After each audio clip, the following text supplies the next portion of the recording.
بسم اللہ الرحمن الرحیم۔ نوجوانوں کے لیے نہج البلاغہ کے عنوان سے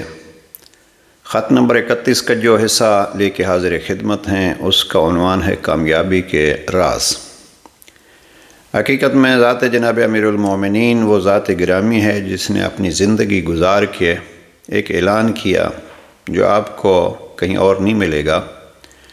اور وہ اعلان یہ ہے کہ ضرب کھا کے ارشاد فرمایا، رب کعبہ کی قسم میں کامیاب ہو گیا۔ کامیابی کیا ہے؟ اس کو اگر دیکھنا ہو تو جناب امیر المومنین کی زندگی کو دیکھیں، اور جب جناب امیر المومنین کی زندگی کا ہم تذکرہ کرتے ہیں تو اس کا مقصد یہ ہے کہ یہ وہ ذات گرامی ہے جس نے اللہ کے قانون اور پیغمبر اکرم کے بتلائے ہوئے ان راہوں کو طے کیا ہے، ورنہ ہر اعتبار سے ذات عظیم جو سید الانبیاء ہیں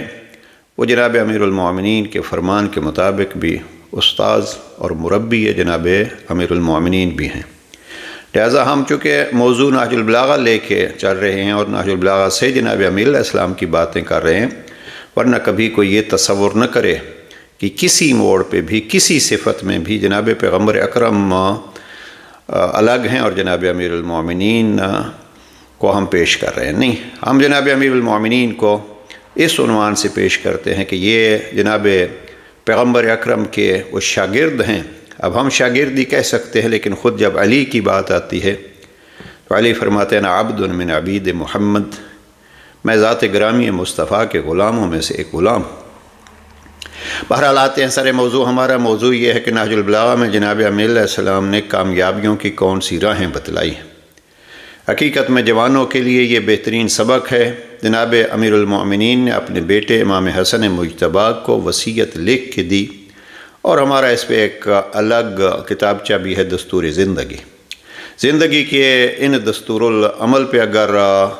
عمل کیا جائے اور اپنایا جائے ان کو تو یقیناً کامیابی ہی کامیابی ہے۔ آئیے آتے ہیں جناب امیر علیہ السلام کے فرمان کے اس حصے کو۔ فَأَصْلِحْ مَسْوَاكَ، جناب امیر علیہ السلام فرماتے ہیں کہ اپنی اصل منزل کا انتظام کرو۔ جیسے کہ بارہا یہ عرض کیا ہے، نہج البلاغہ کے یہ جملات ایسے ہیں کہ انسان چاہے تو ایک ایک فرمان پہ مکمل درس ہو سکتا ہے، اور یہ بعض کتابیں بھی اس پہ لکھی گئی ہیں، ہم نہیں جاتے اس کی طرف۔ بس میں اتنا عرض کرنا چاہتا ہوں اس ضمن میں کہ جناب امام فرماتے ہیں اپنی اصل منزل کا انتظام کرو۔ دیکھیے اس میں چونکہ ہمیشہ ہم جب بات کرتے ہیں اصل تو یہی سمجھتے ہیں کہ اصل سے مراد آخرت ہے، اور آخرت واقعاً اصل منزل ہے، لیکن منزلوں کو آپ طے کریں گے تو ایک بچپنا ہوتا ہے، وہاں ایک ہدف ہوتا ہے، جوانی ہوتی ہے ایک ہدف ہوتا ہے، بڑھاپا ہوتا ہے ایک ہدف ہوتا ہے۔ ایک دفعہ آدمی کے بغل میں اس کا اپنا بستہ ہوتا ہے اور 4 کتابیں ہوتی ہیں، تو اس کے سامنے جو اگلا ہدف یہ ہے کہ میں اس سے آگے بڑھوں۔ ایک دفعہ وہی آدمی جو ہے وہ باپ کے روپ میں آ جاتا ہے تو اس کی بغل میں بچے کے چند کتابیں ہوتی ہیں، اس کا ہدف یہ ہوتا ہے کہ میں بچے کو آگے لے کے چلوں۔ لہٰذا یہ فاصلہ مسواک جو اصل منزل ہے آپ کی، یعنی اگلی منزل کا اہتمام کیجیے۔ البتہ اس اگلے جملے کو دیکھیں گے تو یہ مراد آخرت ہوتی ہے، لیکن یعنی وہ آخری مقام جہاں آپ کو پہنچنا ہے۔ ورنہ جناب امام امیر المومنین نے نہج البلاغہ خطبہ 11 میں جہاں اپنے بیٹے کو جنگ کے ہنر بتلائے ہیں، وہاں جنگ کے اعتبار سے بھی فرماتے ہیں کہ اپنی نظر آخری فوجی پہ رکھو، یعنی وہ جو کمال کی منزل ہوتی ہے اس کمال کی منزل تک آپ پہنچنے کی کوشش کرو، راہیں تلاش کرو، ہدف بھی وہی رکھو۔ تو اس جملے پہ اگر فاصلہ مسواک جو ہمیشہ کے آپ کا اور اصل منزل ہے اس منزل کا انتظام کرو، اور اس کے لیے جوان اگر اپنا ایک ہدف مقرر کر لیں گے اور پھر اس ہدف تک پہنچنے کے لیے کوشش کریں گے، ساتھ ساتھ چیک بھی کرتے جائیں گے کہ ہم کہاں پہنچے ہیں، تو انشاءاللہ وہ اپنے کمال تک اور اپنی کامیابی تک پہنچیں گے۔ اب جس کے پاس کوئی ہدف ہی نہیں ہے تو وہ کامیاب کیا ہوگا؟ خلاصہ جناب امیر علیہ السلام نے یہاں یہ ارشاد فرمایا ہے کہ اپنی اصل منزل کا انتظام کرو اور اپنی آخرت کا دنیا سے سودا نہ کرو۔ اب یہاں اگلا مرحلہ جو ہے وہ جناب امیل علیہ السلام، بلکہ اللہ سبحانہ و تعالیٰ نے بھی قرآن مجید میں جو ارشاد فرمایا، اور میں اس کو بار بار دہراتا ہوں، رب کریم دعا کا حکم دیتا ہے اور فرماتا ہے یوں کہو ربنا آتنا فی الدنیا حسنہ وفی الآخرۃ حسنہ، پروردگار ہمیں دنیا میں اچھائی عطا فرما اور آخرت میں ہمیں اچھائی عطا فرما۔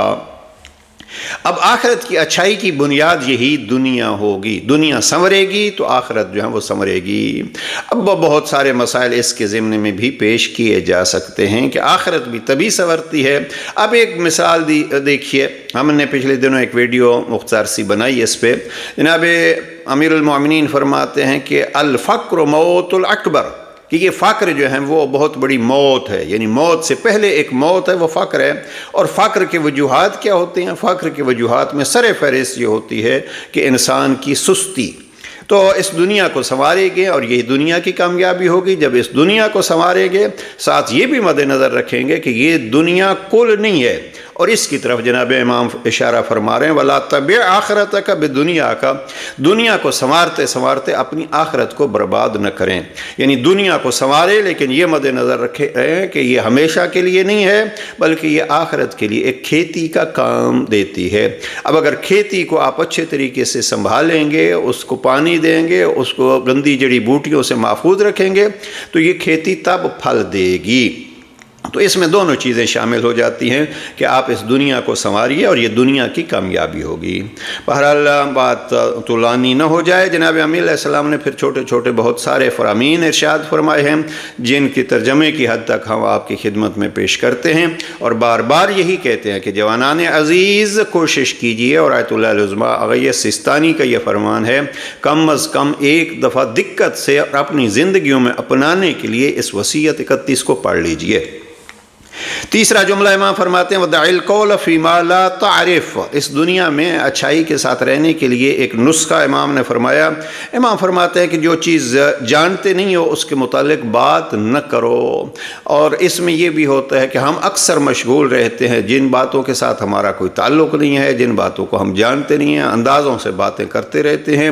اور خواہ مخواہ اس میں الجھے رہتے ہیں، ہو جائے تو بھی ہمارا کوئی فائدہ نقصان نہیں ہے، نہ ہو تو بھی ہمارا کوئی فائدہ نقصان نہیں ہے۔ یا اس کو یوں کہوں کہ ہم ان چیزوں کے بارے میں باتیں کرتے رہتے ہیں جن چیزوں کے لیے دوسرے موجود ہیں۔ جناب امیر علیہ السلام ایک جگہ پہ فرماتے ہیں کہ آپ اپنی غلطیوں کا حساب کرو اور اپنی غلطیوں کی اصلاح کی کوشش کرو، دوسروں کی غلطیوں کے حساب کے لیے اور موجود ہیں اور وہ اصلاح خود ہی کر سکتے ہیں۔ وَدَعِ الْقَوْلَ فِي مَا لَا تَعْرِفُ، جن چیزوں کو نہیں جانتے ان کے بارے میں باتیں مت کرو، وہ اپنا وقت ضائع نہ کرو۔ وَالْخِطَابَ فِي مَا لَا تُكَلَّفُ، اور جس چیز کا تم سے تعلق نہیں ہے اس کے بارے میں زبان نہ ہلاؤ۔ دیکھیے عام محفلوں میں ہم اپنی زندگی کا حساب کر کے اپنے وقت کو بچا سکتے ہیں اور قیمتی وقت کو قیمتی اہداف کے لیے خرچ کر سکتے ہیں۔ وہ یہی ہے کہ ہم ان باتوں کی طرف نہ جائیں جن کا ہمارے ساتھ کوئی تعلق نہیں ہے۔ وَأَمْسِكْ عَنْ طَرِيقٍ إِذَا خِفْتَ ضَلَالَتَهُ، یہ تیسرا طریقہ جو ہے جناب امیر علیہ السلام یہ فرماتے ہیں، یہ اس کو میں کہتا ہوں احتیاط، اور وہ یہ ہے کہ امسک عن طریق اذا خفت ضلالتہ، ہم اکثر اس وقت بیدار ہوتے ہیں جب ٹھوکر کھاتے ہیں، وہ بھی خیر خوش قسمت ہوتے ہیں جو ٹھوکر کھا کے بھی بیدار ہو جاتے ہیں، لیکن جناب امیر علیہ السلام فرماتے ہیں کہ اگر کہیں آپ نے جانا ہے، قدم اٹھانا ہے، تو ایسے نہیں ہے کہ آپ چل پڑو، بلکہ سوچو کہ یہ راستہ ہمیں کہاں پہنچائے گا، کہیں ہمیں گمراہی کی طرف تو نہیں لے جائے گا، اور اگر گمراہی کا ڈر بھی ہوتا ہے تو اس میں احتیاط کیجئے، پرہیز کیجئے۔ خود امام نے وضاحت فرمائی، امام فرماتے ہیں فَإِنَّ الْكَفَّ عِنْدَ حَيْرَةِ الضَّلَالِ خَيْرٌ مِّن رُكُوبِ الْأَحْوَالِ، کیونکہ بھٹکنے کی سرگردانیاں دیکھ کر قدم روک لینا خطرات مول لینے سے بہتر ہے۔ انسان کو اشتباہ ہوتا ہے اور وہ چل پڑتا ہے، پھر ایک جگہ پہ دیکھتا ہے کہ دیکھیے آگے تو خطرات ہیں اور میں بھٹک جاؤں گا، میں گمراہ ہو جاؤں گا، میں کہیں اور چلا جاؤں گا، منزل مجھ سے دور ہو جائے گی، تو پھر خطرات مول لینے کے بجائے وہاں رک جانا چاہیے۔ اس رک جانے پہ کسی سے پوچھ لے یا مسنہ پھر تحقیق کر لے کہ میرا راستہ کون سا ہے۔ آگے جناب امیہ علیہ السلام فرماتے ہیں نیکی کی تلقین کرو تاکہ خود بھی اہل خیر میں معصوب ہو، ہاتھ اور زبان کے ذریعہ برائی کو روکتے رہو، جہاں تک ہو سکے بروں سے الگ رہو،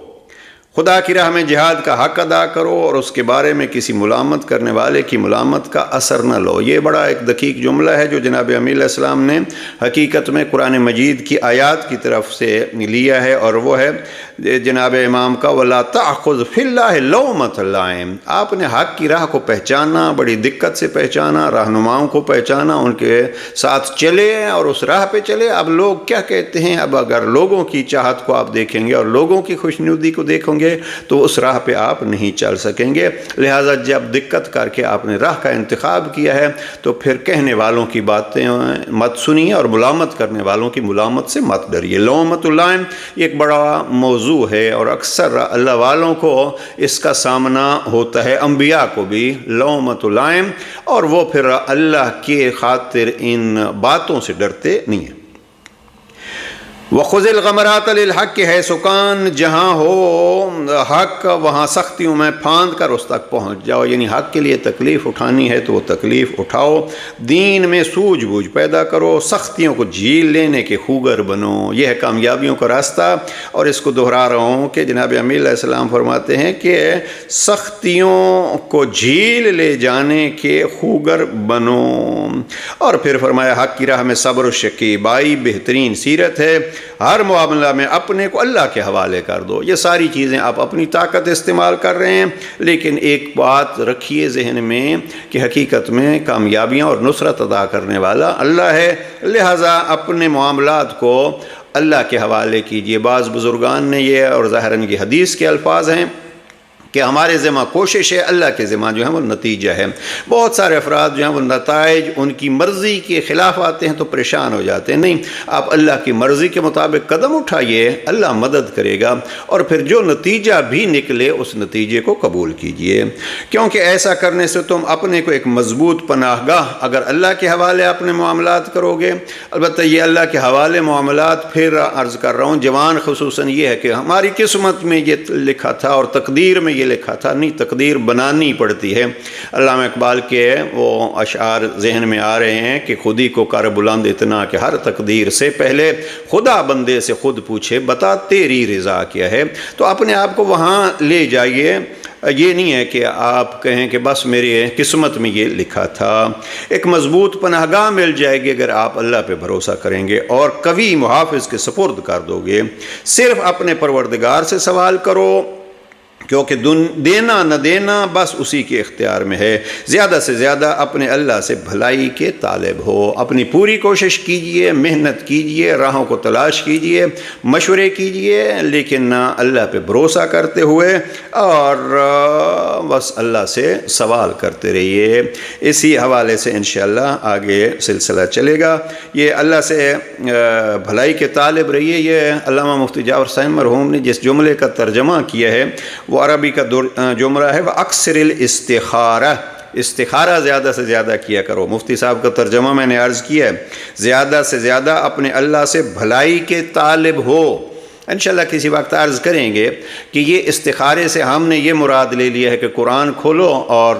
کیا آئی ہے، اچھی آیت ہے، بری آیت ہے، یا تسبیح کے دانے جو ہیں ایک آیا ہے یا دو آیا ہے۔ یہ ایک بہرحال حدیث میں چونکہ استخارے کا حکم ہے، لیکن ہم نے بہت سارے ایسے افراد دیکھے ہیں کہ ہم بہت سارے امور جو ہیں وہ فقط استخارے پہ ڈال دیتے ہیں۔ ہم نے یہ دیکھا ہے کہ ایران میں بعض جو قرآن شائع ہوتے ہیں تو اوپر پہلے صفحے پہ جو ہے وہ استخارے کے لیے لکھا ہوتا ہے نیک اور بد،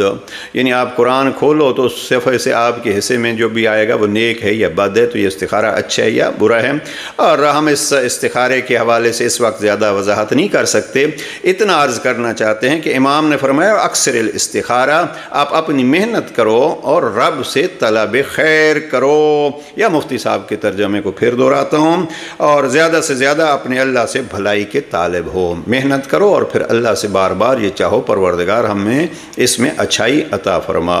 اور وہ استخارہ جو ہیں وہ مراحل ہوتے ہیں، نہ آپ کو کسی مشورے سے سمجھ آتی ہے اور نہ ہی آپ فیصلہ کر سکتے ہیں، تو اس وقت استخارہ کا ایک مرحلہ ہے جو صاحبان غور و فکر جو ہیں وہ کم ہی اس کا مرحلہ آتا ہے کہ وہ استخارے کو تسبیح والا استخارہ یا یہ قرآن مجید والا استخارہ کریں۔ بہت سارے افراد جو ہیں وہ اپنی زندگیوں کو اس پہ ڈال دیتے ہیں، نہیں، اللہ سے طلب خیر کیجیے، انشاءاللہ اللہ آپ کو کامیابیاں نصیب فرمائے۔ والسلام علیکم ورحمۃ اللہ۔